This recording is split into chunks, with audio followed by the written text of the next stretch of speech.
Good morning বন্ধুরা, Shuklas daily ভ্লগে আপনাদের সবাইকে স্বাগত জানাই। আজকে ওয়েদারটা বেশ ভালোই আছে। ফুল গাছের পাতাগুলি অনেক বড় বড় হয়ে গেছে, এক ফাঁকে এসে কাটতে হবে। চলুন নিচে যাই। এটি আমাদের ঠাকুর ঘর। আজকে বুধবার, তাই আর ফুলমালা দেওয়া হয়নি। ফুলমালা দেওয়া হবে কালকের বৃহস্পতিবার, কালকে দেওয়া হবে। এবার আয়োজন করা যাক সকালের ব্রেকফাস্ট এবং দুপুরের লাঞ্চের জন্য। মনিবা ওখানে সবজি কাটতে বসেছে, আমি মাছ ধুয়ে নুন হলুদ মাখিয়ে এবার আটা মাখছি। আমি আর মনিবা রুটি দিয়ে বাঁধাকপি খাবো সকালের ব্রেকফাস্টে। এবং বড়মশাই বলেছে আজকে রুটি খাবেন না, উনি ডাল আলু সেদ্ধ হাফ বয়েল দিয়ে একটু ভাত খাবে বলেছেন, তাই ওনার জন্য আজকে রুটি করব না, আমাদের দুজনের জন্য। আমার আটা মাখা হয়ে গেছে, এবার আস্তে আস্তে রান্না বান্না শুরু করতে থাকি। মাছ ভাজা শুরু করে দিলাম। আজকে আমাদের 3 রকমের মাছই একসাথে রান্না হচ্ছে, তেলাপিয়া, ভোলা আর পেটির মাছ। কেননা আমরা সবাই সব রকম মাছ খাই না।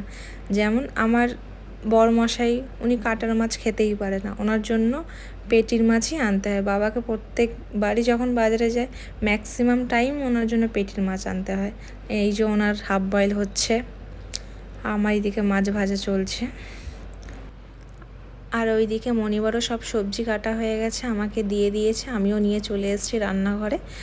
আমরা একবার মাছ ভাজা হয়ে গেছে, আমি এইভাবে বাকি মাছগুলো ভেজে নেব। আজ আমাদের বেশি রান্নাবান্না নেই, কজ আজ বিকেলে আমাদের একটু নিমন্ত্রণ আছে, তাই বেশি কিছু রান্নাবান্না হবে না। চলুন একটু ডাইনিং থেকে ঘুরে আসি। ইন্ডাকশান ওভেনে কাঁচকলা সেদ্ধ আর আলু সেদ্ধ বসানো আছে, একটু দেখি কতটা কি সেদ্ধ হলো না হলো, দেখে আসা যাক। এখন চা করছে আমার আর মনিবার জন্য। এই তো আমার মাছ হচ্ছে, আমার রান্না বান্না হচ্ছে। না না,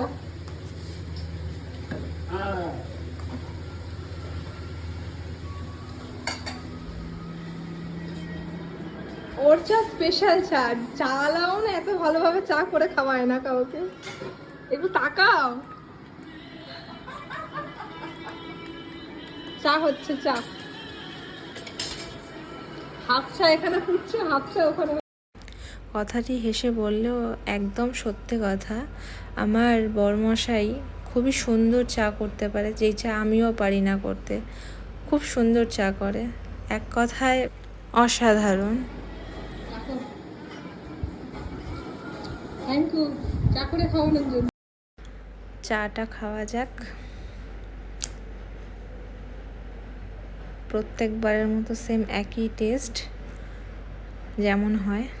চলুন, আমার চা খাওয়া শেষ, এবারে আবার দুপুরে রান্নাবান্নার আয়োজনের মধ্যে ফিরে যাই। এদিকে আমার বাঁধাকপি হচ্ছে। সকালে মনিবার আর আমি রুটি দিয়ে খাবো। এটি একদম নিরামিষ, টমেটো কাঁচা লঙ্কা জিরা ফোড়ন দিয়ে করা। কেন সকালে বেশি মশলার খাবার দাবার খাবো না, তাই একদম লাইটের মধ্যে হালকা নিরামিষ রান্না, যাতে কোনো প্রবলেম না হয়। আর বেশি তেল মশলাও নেই, একদম লাইট খাবার। এই সবজির থালাটিকে নিচে নামিয়ে দিই। এখানে রুটি বেলবো, বেলুন চাকি রাখবো, জায়গা লাগবে, তাই এটা নিচের তাকে রেখে দিলাম। দিয়ে এখানে রুটি বেলবো। রুটি বেলতে যাব, তখনই পাশের ঘর থেকে মনিবা চিৎকার করে বলছে যে আমি বসে আছি, আমাকে এটা দাও, আমি বেলে দিচ্ছি। তুমি তো অন্যান্য রান্না বান্না করছো, তাহলে তুমি ওইগুলো করতে থাকো, আমি ততক্ষণে রুটিগুলো বেলে দিই। তো মনিবার রুটি বেলা হয়ে গেছে, আর আমারও রুটি সেঁকা শুরু করে দিয়েছি, প্রায় হয়ে এসছে আমার। আর ওইদিকে বড়মশাই খেতে বসে গেছে, যেহেতু অফিসে বসবে তাই ও খাওয়া শুরু করে দিয়েছে। আর এদিকে মনিবাকেও খেতে দিয়ে দিয়েছি আমি। আর দুপুরে রান্না আমার প্রায় শেষের দিকে, মাছের ঝোলও ফুটে এসছে। এবারে এক এক করে মাছগুলি দিয়ে দেবো সব, আর ভালোভাবে ঝোলটা যাতে মাছের গায়ে লাগে সেই ওয়াইজ দেব। এখন আমাদের রান্না কমই হবে, কেননা বাবা বাড়িতে নেই, বাবা কাজের সূত্রে বাইরে গেছে।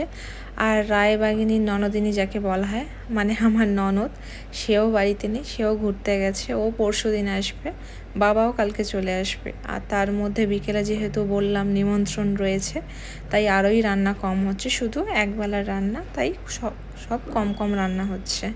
তো যাই হোক, আপনাদের সাথে কথা বলতে বলতে আমার সব মাছগুলো দেওয়া হয়ে গেছে কড়াইতে। এবার ঢাকা দিয়ে দেবো একটু জল দিয়ে, কেন ঝোলটা অনেকটা কম হয়েছিল। ঢাকা দিয়ে দেব, দিয়ে আমার মাছের ঝোল হয়ে গেছে, ফুটে গেছে। এবার একটু ধনেপাতা দিয়ে নামিয়ে নেব। আজকে দুপুরে আমাদের মেনু ডাল, বেগুন ভাজা, বাঁধাকপি, মাছের ঝোল আর ভাত। আজকের মতো আমার রান্নাবান্না এখানেই কমপ্লিট। এরপরে একটু ছাদে যাব।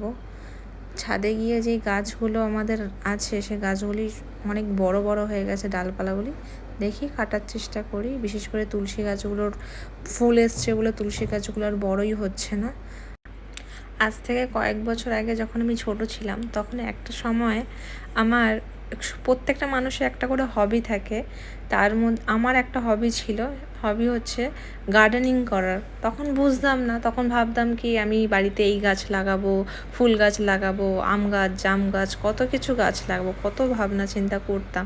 কিন্তু যখন আস্তে আস্তে বড় হলাম, যখন বুঝলাম যে না, গাছ লাগালেই হয় না, তাকে যত্ন করতে হয়, তাকে জিনিসটা যাতে পোকা না লাগে তার জন্য তাতে সার দিতে হয়। গাছ একটু বড় হলে তার আগা ছাঁটাই করতে হয়। তখন তো বুঝতাম না, তাই ভাবতাম। কিন্তু এখন যত বড় হয়েছি, কাজের মাঝে, কাজের চাপে, এখন বুঝি যে না, সব ইচ্ছে পূরণ করা যায় না। কিন্তু এইবারের ইচ্ছে আছে যে একটু এখন তো গরম, এখন ছাদে ওঠা খুব একটা যায় না, কারণ প্রচুর গরম, যার জন্য এখন আর লাগাবো না। কিন্তু দাদার সাথে আমি কথা বলেছি, একটু বর্ষাকাল পড়ুক, তখন আমি কলমের কিছু চারা এনে গাছে লাগাবো। এই দেখুন, আমি গাছ কাটতে কাটতে মনিবা আমাকে দেখে নিয়েছে, তাই ছাদে চলে এসছে, কাছে নিয়ে এসে এখন নিজেই কাটা শুরু করে দিয়েছে। ওর সঙ্গে সঙ্গে আমার বড়মশাইও ছাদে চলে এসছে, ছাদে এসে দাঁড়িয়ে রয়েছে যে আমরা দুজনেই গাছ কাটছি সেটা দেখার জন্য। মনিবার সব গাছ মনিবার রান্না করার সময় বলছিল যে গাছগুলো আমি কেটে দেবো, তোমাকে আর কাটতে হবে না। কিন্তু তাও আমি এসছিলাম যে একটু তুলসী গাছের যে ফুলগুলো হয়েছে যাতে আমি কেটে দিতে পারি। কাটতে কাটতে তো চলে এসছে। এবার উনি কাঁচি দিয়ে সব একটা একটা করে সুন্দর সুন্দর করে কাটছে। এবার দেখুন তো কত সুন্দর লাগছে, ওই দিকের গাছটা আমি দেখতে পাচ্ছি, বেশ সুন্দর লাগছে। আর এইদিকে দেখুন আমাদের এখানে আজকের ওয়েদার, আর এই বৃষ্টি একবার যদি শুরু হয়, মনে তো হচ্ছে না যে এখন বন্ধ হবে। তো দেখা যাক, এখনও বৃষ্টি শুরু হয়নি, তাই মনিবা এখনও পর্যন্ত কাটছে। এই দিকের গাছগুলো সব কাটা হয়ে গেছে, ওই দিকের এখন তুলসী গাছগুলো ধরেছে। তুলসী গাছের যেহেতু ডালগুলো অনেক খোঁচা খোঁচা হয়, তো তাই সেগুলো একটু সময় লাগছে মনিবার কাটতে। আস্তে আস্তে সব কেটে দিচ্ছে। আর এই দিকের অ্যালোভেরা গাছগুলো কি হলুদ হয়ে গেছে। আমাদের মনিবা গাছ কেটে পুরো একদম পরিষ্কার করে দিয়েছে। বৃষ্টি হবে না, যদি হাওয়া না দেয় বৃষ্টি হবে, আবার হাওয়া দিলে আর বৃষ্টিটা, মেঘটা কেটে যাবে আর বৃষ্টি হবে না। এইদিকে বৃষ্টি পড়া শুরু হয়ে গেছে, আর আমাদের এদিকে সব গাছ কাটা হয়ে গেছে, প্লাস গাছের কাটা ডালগুলো পরিষ্কার করা হয়ে গেছে। মনিবা ওইদিকে দেখতে যাচ্ছে যে কিছু পড়ে আছে কি না। দুপুর হয়ে গেছে, এবারে আমাদের লাঞ্চটা সেরে নেওয়া যাক। আর বাইরে প্রচুর বৃষ্টি হচ্ছে, আর ঘরের ভেতরটা পুরো অন্ধকার হয়ে গেছে। বিকেল হয়ে গেছে, এবারে একটু চা খেয়ে সন্ধ্যা হলে সন্ধ্যাটা দিয়ে রেডি হয়ে বেরিয়ে যাবে। এইদিকে দাদা বসে আছে, মনিবা আমাকে হাত দেখাচ্ছে মারবে বলে। আর এই যে চা আমাদের, ও আবারও বিকেলে চা করেছে। আমার সন্ধ্যা দেওয়া হয়ে গেছে, রেডিও হয়ে গেছি, এবারে বেরোবো, একটু সন্ধ্যা সন্ধ্যা বেরোবো।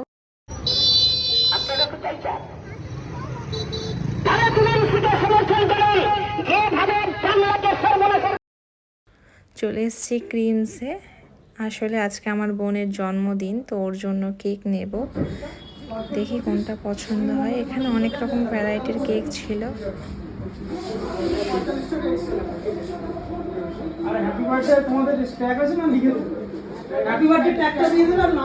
আর আমার এই কেকটা পছন্দ হয়েছে, বাটারস্কচ, তাই এটাই নেব।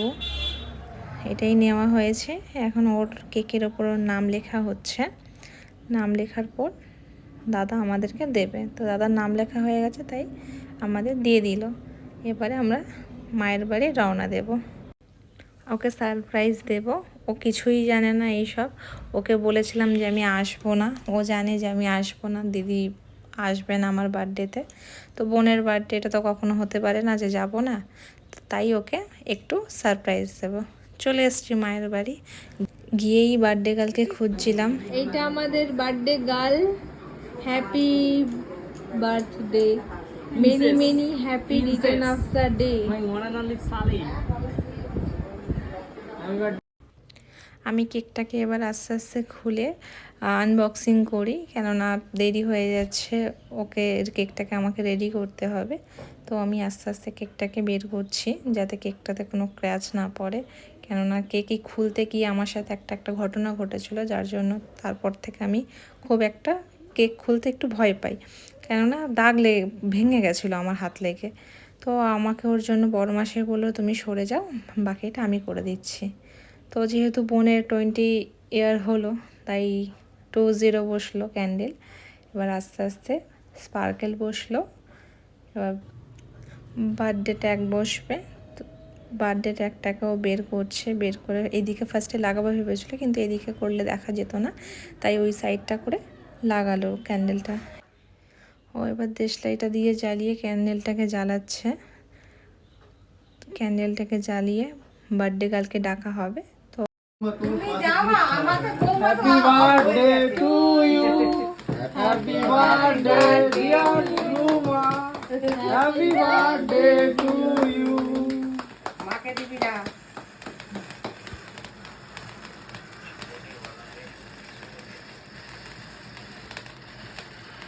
মাকে দেওয়ারও ভালো টেকনিক জানে ও। এবার আমি একটু কেক কেটে বোনকে খাওয়াই। ও কেকটা কাটলে ওকে আমি তুলে খাওয়াবো, কেন সবাই খাইয়েছে, আমি খাওয়াইনি। আমি ওকে পুরোটাই খাইয়ে দেব।